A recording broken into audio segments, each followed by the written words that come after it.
ಟೀಕೆಗಳು ಇರಬೇಕು ನಿಜ, ಆದ್ರೆ ಟೀಕೆ ಮಾಡೋದೇ ಜೀವನ ಆಗ್ಬಾರ್ದು. ಈ ಬಿಜೆಪಿಯವರು ಆಡಳಿತ ಪಕ್ಷವನ್ನು ಟೀಕೆ ಮಾಡಕ್ ಹೋಗ್ಬಿಟ್ಟು ಪಾಪ ವಿಜೇಂದ್ರ ಅವ್ರಿಗೆ ಅವಮಾನ ಮಾಡ್ತಾರೆ. ಶಾಲೆ ಗಂಟೆ ಮೊಳಗಬೇಕು, ದೇವಸ್ಥಾನದ ಗಂಟೆ ಮೊಳಗಲಿಲ್ಲ ಅಂದ್ರೂ ಪರವಾಗಿಲ್ಲ. ಯಾಕಂದ್ರೆ ದೇವಸ್ಥಾನದ ಗಂಟೆ ಹೊಡೆದ್ರೆ ಏನಾಗ್ತದೆ ಈ ದೇಶ ಗೊತ್ತಿಲ್ಲ, ಆದ್ರೆ ಶಾಲೆ ಗಂಟೆ ಹೊಡೆದಾಗ ಮಾತ್ರ ಈ ದೇಶ ಉದ್ಧಾರ ಆಗುತ್ತೆ. ನೀವು ನೆನ್ಪಿಟ್ಕೊಳ್ಳಿ. ಬಿಜೆಪಿಯ ಸೋಷಿಯಲ್ ಮೀಡಿಯಾದ ಪರಿಸ್ಥಿತಿ ನೋಡಿದ್ರೆ ಮೊಸರಲ್ಲಿ ಕಲ್ಲು ಹುಡುಕೋ ಪರಿಸ್ಥಿತಿ ಆಗಿದೆ.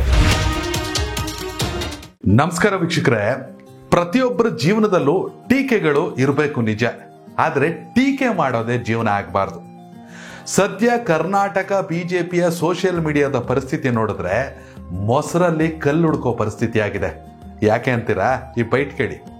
ದೇವಸ್ಥಾನಕ್ಕೆ ದುಡ್ಡು ಕೇಳಕ್ ಬರ್ತಾರೆ, ನಾನು ದೇವಸ್ಥಾನಕ್ಕೆ ಕೊಡಲ್ಲ ಅಂತಿಲ್ಲ. ಯಾಕಂದ್ರೆ ದೇವಸ್ಥಾನದ ಗಂಟೆ ಹೊಡೆದ್ರೆ ಏನಾಗ್ತದೆ ಈ ದೇಶ ಗೊತ್ತಿಲ್ಲ. ದೇವಸ್ಥಾನಕ್ಕೆ ದುಡ್ಡು ಕೇಳಕ್ ಬರ್ತಾರೆ, ನಾನು ದೇವಸ್ಥಾನಕ್ಕೆ ಕೊಡಲ್ಲ ಅಂತಿಲ್ಲ. ಯಾಕಂದ್ರೆ ದೇವಸ್ಥಾನದ ಗಂಟೆ ಹೊಡೆದ್ರೆ ಏನಾಗ್ತದೆ ಈ ದೇಶ ಗೊತ್ತಿಲ್ಲ. ಎಸ್, ನಿಜ. ಶಿಕ್ಷಣ ಸಚಿವರಾಗಿರುವಂತಹ ಮಧು ಬಂಗಾರಪ್ಪ ಅವರೇ ಮಾತನ್ನು ಕೊಟ್ಟಿರೋದು, ಈ ಸ್ಟೇಟ್ಮೆಂಟ್ ಅನ್ನ ಕೊಟ್ಟಿರೋದು. ಆದ್ರೆ ಈ ಸ್ಟೇಟ್ಮೆಂಟ್ ನ ಹಿಂದೆ ಮುಂದೆ ಏನಿದೆ ಅನ್ನೋದನ್ನ ಕೂಡ ಒಂದ್ಸಲ ಕೇಳಿ. ನಮಗೆಲ್ಲ ನಮ್ಮ ಕ್ಷೇತ್ರದೊಳಗೆ ನಾನು ಕೂಡ ಶಾಸಕನಾಗಿ ದೇವಸ್ಥಾನಕ್ಕೆ ದುಡ್ಡು ಕೇಳಕ್ ಬರ್ತಾರೆ, ನಾನು ದೇವಸ್ಥಾನಕ್ಕೆ ಕೊಡಲ್ಲ ಅಂತಿಲ್ಲ. ಯಾಕಂದ್ರೆ ದೇವಸ್ಥಾನದ ಗಂಟೆ ಹೊಡೆದ್ರೆ ಏನಾಗ್ತದೆ ಈ ದೇಶ ಗೊತ್ತಿಲ್ಲ, ಆದ್ರೆ ಶಾಲೆ ಗಂಟೆ ಹೊಡೆದಾಗ ಮಾತ್ರ ಈ ದೇಶ ಉದ್ಧಾರ ಆಗುತ್ತೆ. ನೀವು ನೆನ್ಪಿಟ್ಕೊಳ್ಳಿ. ಯಾಕಂದ್ರೆ ದೇವಸ್ಥಾನದ ಗಂಟೆ ಹೊಡೆದ್ರೆ ಏನಾಗ್ತದೆ ಈ ದೇಶ ಗೊತ್ತಿಲ್ಲ, ಆದ್ರೆ ಶಾಲೆ ಗಂಟೆ ಹೊಡೆದಾಗ ಮಾತ್ರ ಈ ದೇಶ ಉದ್ಧಾರ ಆಗುತ್ತೆ. ನೀವು ನೆನ್ಪಿಟ್ಕೊಳ್ಳಿ. ಅದು ಬಹಳ ಮುಖ್ಯ ಆಗ್ತದೆ. ಅದು ನಿಮ್ಮ ಆಸ್ತಿಗೆ ಎಷ್ಟು ಬೇಕಾದ್ರೂ ಖರ್ಚು ಮಾಡ್ಕೊಂಡು ನೀವು ಎಷ್ಟು ದೊಡ್ಡ ದೇವಸ್ಥಾನ ಆದ್ರೂ ಮಾಡಿ, ಆದ್ರೆ ಶಾಲೆಗೆ ಮಾತ್ರ ಯಾವತ್ತೂ ಕೂಡ ಸಹಕಾರ ಮಾಡ್ತಕ್ಕಂಥದ್ದನ್ನ ನಾವು ಮರಿಬಾರ್ದು. ಜನಕ್ಕೆ ಈಗ ಸತ್ಯ ಅರ್ಥ ಆಗಿರುತ್ತೆ. ನನಗೆ ನಿಜಕ್ಕೂ ಕಾಮಿಡಿ ಅನ್ಸೋದು, ಬಿಜೆಪಿ ಸೋಷಿಯಲ್ ಮೀಡಿಯಾದಲ್ಲಿ ಕೂತಿರುವಂತಹ ಬೃಹಸ್ಪತಿಗಳು ಆಡಳಿತ ಪಕ್ಷವನ್ನ ಟೀಕೆ ಮಾಡೋಕೆ ಹೋಗಿ, ಸಚಿವರುಗಳನ್ನ ಟೀಕೆ ಮಾಡೋಕೆ ಹೋಗಿ ಜನರ ಮುಂದೆ ತಾವೇ ನಗೆಪಾಟ್ಲಿಗೀಡಾಗ್ತಾ ಇದ್ದೀರಾ. ತಪ್ಪನ್ನ ಹುಡುಕ್ಬೇಕು, ವಿರೋಧಗಳಿರ್ಬೇಕು. ಆಡಳಿತ ಪಕ್ಷ ಸರಿ ದಾರಿಯಲ್ಲಿ ಹೋಗ್ಬೇಕಂದ್ರೆ ಟೀಕ್ಸೋರ್ ಇರಬೇಕು. ಆದ್ರೆ ಅನವಶ್ಯಕವಾಗಿ ಇಲ್ಲದೆ ಇರೋ ಸುಳ್ಳು ಪಳ್ಳನ್ನೆಲ್ಲ ಟ್ರಾಲ್ ಮಾಡ್ಕೊಂಡು ಕೂತಿದ್ರೆ ಜನಕ್ಕೇನು ಅರ್ಥ ಆಗಲ್ಲ ಅಂತನಾ? ಯಾವುದೋ ನ್ಯಾಷನಲ್ ಮೀಡಿಯಾಗಳು ಹೋಗಿರೋ ಕಾರ್ಯಕ್ರಮ ಆದರೆ ಫುಲ್ ಬೈಟ್ ಸಿಕ್ಬಿಡುತ್ತೆ ಅಂದ್ಬಿಟ್ಟು ಯಾವುದೋ ಸಣ್ಣ ಪುಟ್ಟ ಕಾರ್ಯಕ್ರಮದ ಮೊಬೈಲ್ ಬೈಟ್ನ ಝೂಮ್ ಮಾಡಿಬಿಟ್ಟು ದೇವಸ್ಥಾನ ಯಾಕೆ ಕಟ್ಟಿಸ್ಬೇಕು, ಉದ್ದೇಶ ಅರ್ಥ ಆಗಬೇಕು. ಎಷ್ಟೋ ಜನಕ್ಕೆ ಗೊತ್ತಿಲ್ಲ. ಸಾರೇಕೊಪ್ಪ ಬಂಗಾರಪ್ಪ ಡಬಲ್ ಗುಂಡ್ಗೆ ರಾಜಕಾರಣಿ, ಕರ್ನಾಟಕದ ಮುಖ್ಯಮಂತ್ರಿ ಆಗಿದ್ದಾಗ ಆಶ್ರಯ, ಆರಾಧನಾ, ಅಕ್ಷರ ಈ ರೀತಿ ಪಂಚ ಯೋಜನೆಗಳನ್ನು ತಂದಿದ್ರು.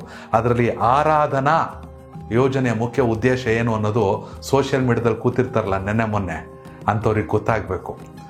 ಇಡೀ ರಾಜ್ಯದಲ್ಲಿ ಇರುವಂತಹ ಸಣ್ಣ ಪುಟ್ಟ ಗುಡಿಗಳಾಗಿರ್ಬೋದು ಅಥವಾ ದೇವಸ್ಥಾನಗಳಾಗಿರ್ಬೋದು, ಇನ್ನೇನೋ ಧಾರ್ಮಿಕತೆಗೆ ಸಂಬಂಧಪಟ್ಟ ಪ್ರತಿಯೊಂದು ಕಡೆ ಪೂಜೆಗಳಾಗಬೇಕು, ಸುಮ್ಮನೆ ಗುಡಿ ಕಟ್ಸೋದಲ್ಲ ಅಂತ ಆ ಯೋಜನೆಯನ್ನು ತಂದಿದ್ದವರು ಬಂಗಾರಪ್ಪ.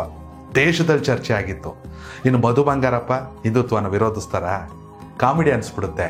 ಮೊದಲು ಪ್ರತಿ ಊರಲ್ಲೂ, ಪ್ರತಿ ಹಳ್ಳಿಯಲ್ಲೂ ಪ್ರತಿ ಮಗು ಶಿಕ್ಷಿತರಾಗಬೇಕು, ಶಾಲೆ ಗಂಟೆ ಮೊಳಗಬೇಕು. ದೇವಸ್ಥಾನದ ಗಂಟೆ ಮೊಳಗಲಿಲ್ಲ ಅಂದ್ರೂ ಪರವಾಗಿಲ್ಲ, ತಪ್ಪೇನಿಲ್ಲ ಅಪ್ಪ.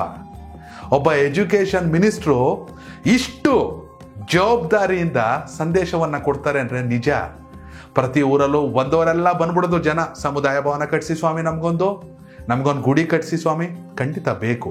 ಆದ್ರೆ ಅವೆಲ್ಲವನ್ನ ಮೀರಿದ್ದು ಶಿಕ್ಷಣ.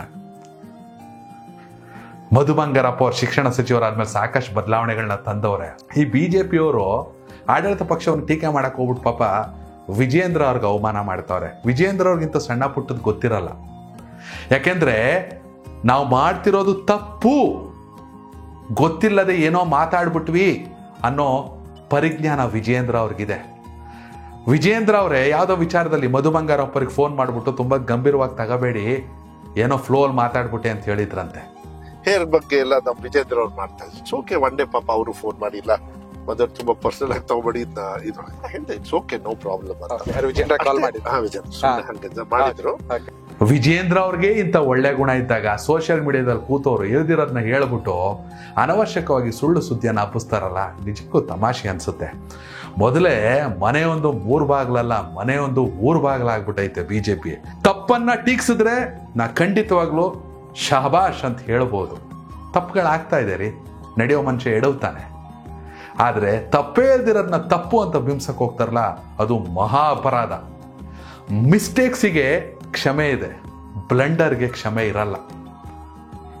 ಏನಂತೀರಾ? ಮಧು ಬಂಗಾರಪ್ಪ ಅವ್ರ ಹೇಳಿಕೆಯನ್ನು ಬಿಜೆಪಿ ಸೋಷಿಯಲ್ ಮೀಡಿಯಾ ತಿರ್ಚಿರೋದ್ರ ಬಗ್ಗೆ ನಿಮ್ಮ ಅಭಿಪ್ರಾಯನ ಕಾಮೆಂಟ್ ಮಾಡಿ. ಕನೆಕ್ಟ್ ಕರ್ನಾಟಕ, ಇದು ನಿಮ್ಮ ನೆಟ್ವರ್ಕ್.